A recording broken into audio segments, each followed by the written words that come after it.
Hello, and welcome to the Shadow Demon Talks. Today we will be exploring why you should support the wonderful franchise known as Digimon. Now, I know that may seem like an odd thing to say. If you're watching this video, then chances are you already are a fan of the series, so why wouldn't you show your support for Digimon?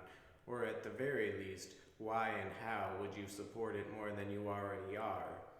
I suppose I should start by explaining that this video has underwent several changes since its inception.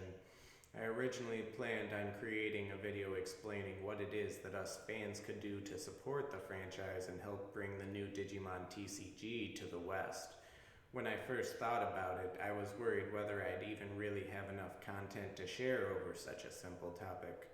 Much like the philosophy papers I wrote back in college, though, the more you explored a subject, the broader it became.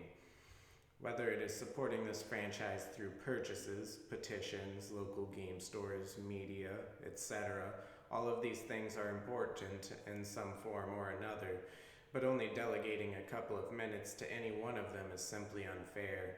I could be like a politician during a debate and throw out a bunch of trigger words, possibly get some of you to buy into what I'm saying and go out and support the game, but I certainly wouldn't have provided anyone with enough information to explain why they would be doing those things. And so I thought it best to make a series out of what you can do to support the franchise. That said, any good argument needs a solid foundation. So first, I would like to clarify why it is you should be supporting the franchise, why it is more pivotal to support this series than that of its competitors, and, controversial statement, why you should be working to meet the needs of the studio making the product instead of the studio working to meet the needs of you who is purchasing the product.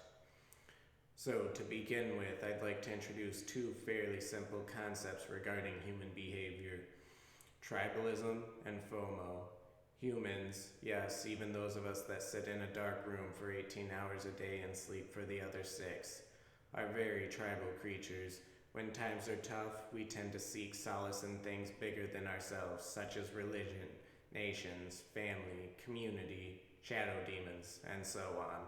When times are a little easier, we tend to form our identities around our hobbies and tastes.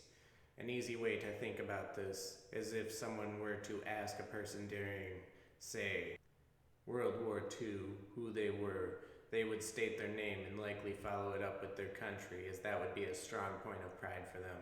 Nowadays, you are much more likely to hear something along the lines of, I'm a weeb, or a bodybuilder, or perhaps their career. That isn't to say that these people don't still have pride in their nation. They might. It's just not the tribe they most closely relate to.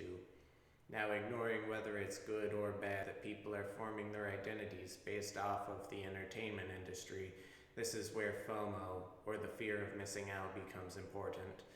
We all have FOMO of varying levels, and it's weaponized by the entertainment industry quite frequently.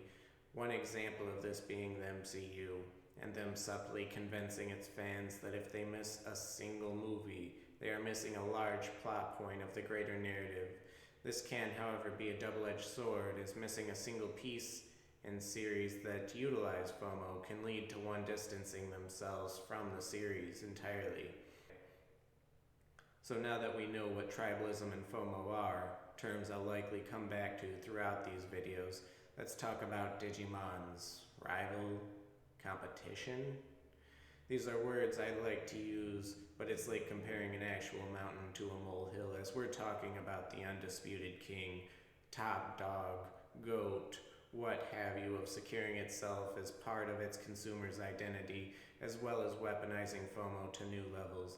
Yes, I'm talking about Pokemon, and if you don't believe that the gap between Pokemon and Digimon is that great, not only do I need you to understand that Pokemon is the most profitable media franchise of all time, but that through its card game alone it nearly doubles the profits of the entire Digimon franchise. Not to say Pokemon is better than Digimon, or that they try harder than Digimon.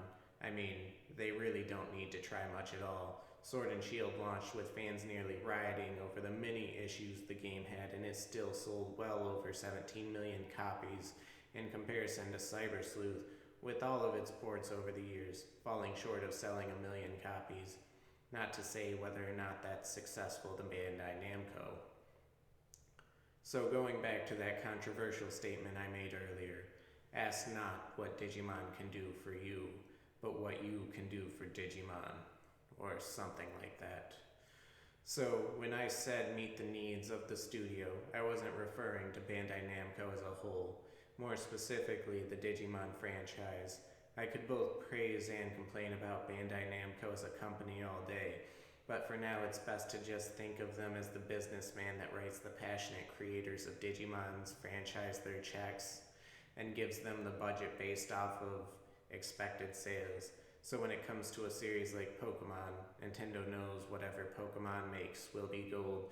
You want to create a game about Magikarp using his splash attack? Yeah, I'm sure that'll rake in over $3 million.